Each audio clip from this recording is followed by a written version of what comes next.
A kú déédé àsìkò yìí, kókó inú ìwé ìròyìn la mú wá fún yín láti inú àwọn ìwé ìròyìn ilẹ̀ Nàìjíríà. Orúkọ tèmi ni Ọmágbémisọ́lá Ọmọlọ́rọ̀mádé. Gómìnà ìpínlẹ̀ Rivers Siminalayi Fubara ti ṣe ìkìlọ̀ lánàá wípé ó ṣeé ṣe kí ìjàmbá dé bá ìpèsè epo ní ìpínlẹ̀ bí ìkọlù mìíràn bá tún wáyé. Èyí ń wáyé ní ọjọ́ kan náà tí ìjọba ìpínlẹ̀ gbé ìgbìmọ̀ ẹlẹ́ni méje dìde láti ṣe ìwádìí lórí rògbòdìyàn tí àwọn jàǹdùkú dá sílẹ̀ ní ọjọ́ Ajé tí ó yọrí sí dídáná sun olú iléeṣẹ́ ìjọba ìbílẹ̀ 4. Ṣùgbọ́n fún ìgbà àkọ́kọ́ láti ìgbà tí ìdìbò ti wáyé ní ọjọ́ Àbámẹ́ta, mínísítà agbègbè ilé ìjọba Nyesom Wike fèsì lálẹ́ àná sí ìgbésẹ̀ tí ó wáyé ní ìpínlẹ̀ bí ó ti fi ẹ̀sùn kan gómìnà Fubara wípé òun ni eku ẹ̀dá tí ó dá gbogbo wàhálà tí ó ṣẹlẹ̀ sílẹ̀. Ó ní Fubara ní kí wọ́n mú fún ohunkóhun tí ó bá ṣẹlẹ̀ ní ìpínlẹ̀. Lórí ẹ̀rọ amóhùnmáwòrán Channels ni Wike ti ní títẹ̀lé àṣẹ ilé-ẹjọ́ nìkan ni ó lè mú àlàáfíà jọba, yàtọ̀ sí títẹ̀lé àṣẹ agbára. Àlàáfíà yóò jọba bí ènìyàn bá tẹ̀lé ìdájọ́ ilé-ẹjọ́. Lórí rògbòdìyàn tó ń lọ ní ìpínlẹ̀, Wike ní gómìnà gbèrò ìdìtẹ̀gbàjọba tako agbẹnusọ ilé ìgbìmọ̀, ṣùgbọ́n ète rẹ̀ padà dá lé lórí. Ó ní níwọ̀nba ìgbà tí Fubara ti fi ẹ̀sùn kan gbogbo àwọn alátakò rẹ̀ nídìí òṣèlú wípé àwọn ni ó wà nídìí rògbòdìyàn tí ó bẹ́ sílẹ̀, kò nílò láti ná ànádànù owó orí aráàlú lórí ìgbìmọ̀ tuntun tó ń gbé dìde. Ohun tí ó nílò láti ṣe ni kí ó ké sí àwọn agbófinró kí wọ́n fi ọwọ́ ṣìkún òfin mú gbogbo wọn. Ṣùgbọ́n Wike sẹ́ lórí ọ̀rọ̀ tí Fubara sọ wípé òun ti fìgbà kan rí kúnlẹ̀ fún un láti bẹ̀ ẹ́ wípé kí ó jẹ́ kí àlàáfíà jọba ní ìpínlẹ̀. Wike ní ẹ̀ṣẹ̀ wo ni Fubara ṣẹ̀ tí ó fi máa kúnlẹ̀ fún un? Èyí kì í ṣe òtítọ́.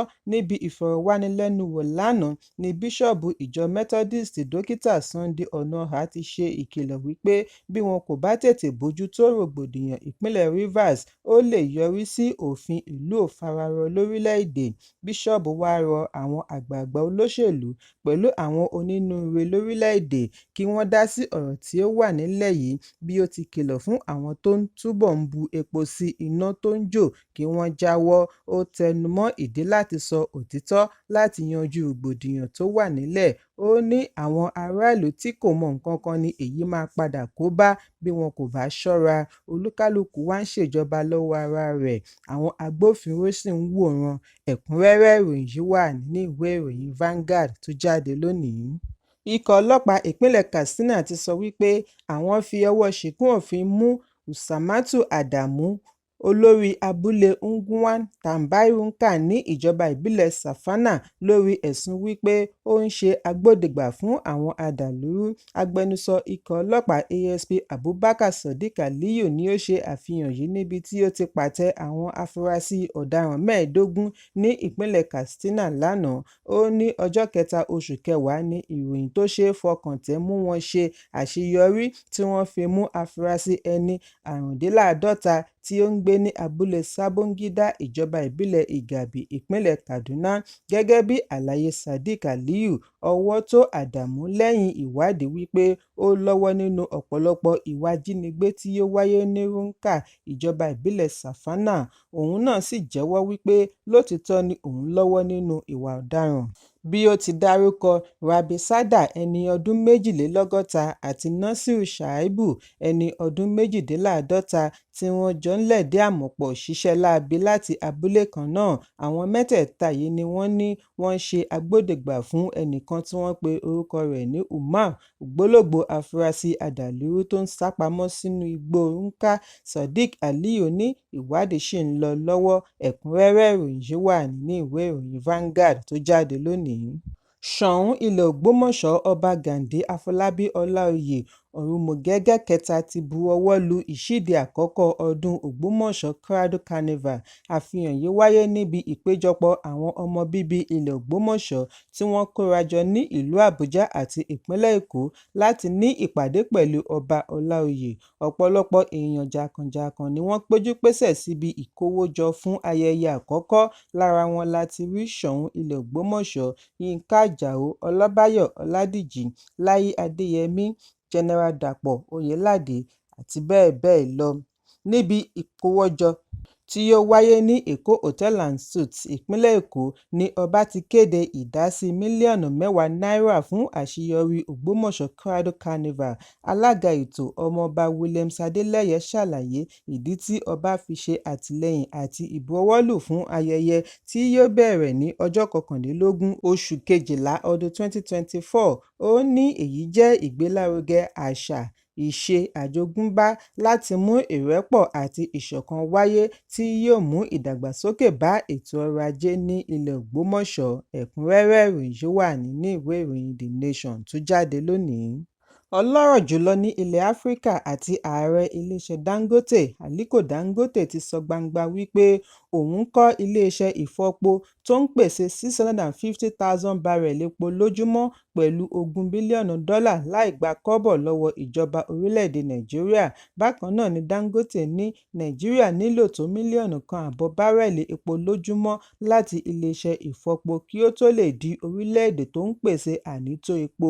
Èyí ń wáyé bí alága Crude Oil Refinery Owners Association of Nigeria (CORAN) àti alága OPAC Mọ́mọ́ Ọ̀yárèkúà ṣe kérora lórí ìṣòro tí àwọn ń fi gbogbo ìgbà kojú lórí àti rí epo rọ̀bì rà pẹ̀lú gbogbo àṣẹ ààrẹ láti pèsè èyí ní owó náírà. Lánàá ni Dangote àti Ọ̀yárèkúà sọ àsọdájú yìí ní ìpínlẹ̀ Èkó níbi ìfilọ́lẹ̀ ìpàdé CORAN pẹ̀lú àkọlé Making Nigeria a Net Exporter of Petroleum Products. Lánàá ni ìròyìn jábọ̀ wípé ìjọba àpapọ̀ ti buwọ́ lu iléeṣẹ́ ìfọpo Dangote gẹ́gẹ́ bí iléeṣẹ́ kan ṣoṣo tí yóò máa ṣe àgbékalẹ̀ epo ọkọ̀ òfurufú jet fuel fún àwọn iléeṣẹ́ ọkọ̀ òfurufú lórílẹ̀-èdè. Mínísítà ìgbòkègbodò ọkọ̀ òfurufú Festus Keyamo ni ó ṣe àfihàn yìí níbi ìfọ̀rọ̀wánilẹ́nuwò orí ẹ̀rọ amóhùnmáwòrán ilẹ̀ Nàìjíríà. Keyamo ní gbogbo iléeṣẹ́ ọkọ̀ òfurufú ni ó fara mọ́ ètò yìí. Nígbà tí ó ń sọ̀rọ̀ níbi ìpàdé CORAN ní Dangote tí adarí iléeṣẹ́ rẹ̀ Mansour Ahmed ṣaṣojú sọ wípé iléeṣẹ́ ìfọpo Dangote ń pèsè ànító àti àníṣẹ́kù epo bẹtiró àti ọkọ̀ òfurufú tó orílẹ̀-èdè lò. Ó ní àwọn tí ń kó ọjà àwọn lọ ilẹ̀ òkèèrè bíi Brazil, UK, US, Singapore, South Korea àti bẹ́ẹ̀ bẹ́ẹ̀ lọ. Èyí ń wáyé bí ẹgbẹ́ alágbàtà epo Independent Petroleum Marketers Association of Nigeria (IPMAN) ṣe kéde wípé ìdúnàádúrà ṣì ń lọ lọ́wọ́ pẹ̀lú iléeṣẹ́ ìfọpo Dangote lórí gbígbé epo. Lọ́wọ́lọ́wọ́ báyìí, IPMAN kò tíì bẹ̀rẹ̀ sí gbé epo. Ẹgbẹ́ yìí kọ àhesọ wípé wọ́n fi ẹ̀sùn kan Dangote wípé ó kọ̀ láti fi ààyè gbà lára ọmọ ẹgbẹ́ wọn àti gbé epo tààrà láti iléeṣẹ́ Dangote. Síwájú àkókò yìí ni ìròyìn jábọ̀ wípé iléeṣẹ́ NNPCL yóò fòpin sí jíjẹ gàba lé epo láti iléeṣẹ́ Dangote láti fi ààyè gba àwọn alágbàtà láti ra epo fúnra wọn. Níbi ìfọ̀rọ̀wánilẹ́nuwò pẹ̀lú iléeṣẹ́ ìròyìn BBC lédè Haúsá ni alága IPMAN Abubakar Maingandi ti ṣàlàyé wípé gbogbo ènìyàn ni ó mọ̀ wípé NNPCL nìkan ni ó ní àǹfààní àti gbé epo láti iléeṣẹ́ Dangote. Ó fi kún wípé kò tíì sí àtẹ̀jáde láti fìdí ẹ̀ múlẹ̀ wípé NNPCL ti dẹ́kun àti máa gba epo láti iléeṣẹ́ ìfọpo Dangote. Ṣùgbọ́n ní báyìí ìdúnàádúrà ti ń lọ lọ́wọ́ pẹ̀lú àwọn adarí iléeṣẹ́ Dangote. Àwọn sì ní ìrètí wípé dídùn lọ́sàn ó so. Ẹ̀kúnrẹ́rẹ́ ìròyìn yìí wà nínú ìwé ìròyìn Daily Trust tó jáde lónìí. Hajj jẹ́ ọ̀kan lára òpó ẹ̀sìn Islam. Gbogbo Mùsùlùmí tí ó bá ní agbára àti okun rẹ̀ ni yóò lẹ́tọ̀ọ́ àti rin ìrìn àjò Hajj ó kéré tán ẹ̀ẹ̀kan ní ìgbésí ayé ẹ̀dá.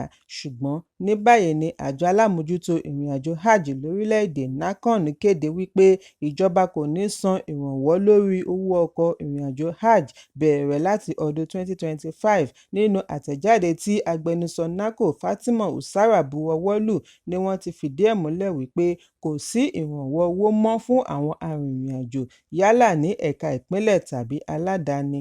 Pẹ̀lú ìṣòro pàṣípààrọ̀ owó náírà sí dọ́là, arìnrìn-àjò kọ̀ọ̀kan yóò fẹ́ẹ̀ san tó mílíọ̀nù 10 náírà fún owó ọkọ̀ hajj.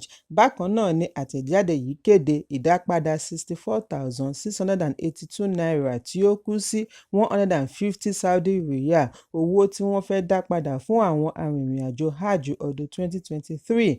Níbi ìfọ̀rọ̀wánilẹ́nuwò pẹ̀lú iléeṣẹ́ ìròyìn BBC ní alága àjọ NACON akàwé-gboyè Abdullahi Saleh Usman ti ní àjọ yìí ń ṣiṣẹ́ kárakára láti rí i dájú wípé àdínkù bá owó ọkọ̀ hajj, bí ó tilẹ̀ jẹ́ wípé wọn kò tíì kéde iye tí owó ọkọ̀ yóò jẹ́ ní pàtó. Ẹ̀kúnrẹ́rẹ́ ìròyìn yìí wà nínú ìwé ìròyìn Daily Trust tó jáde lónìí.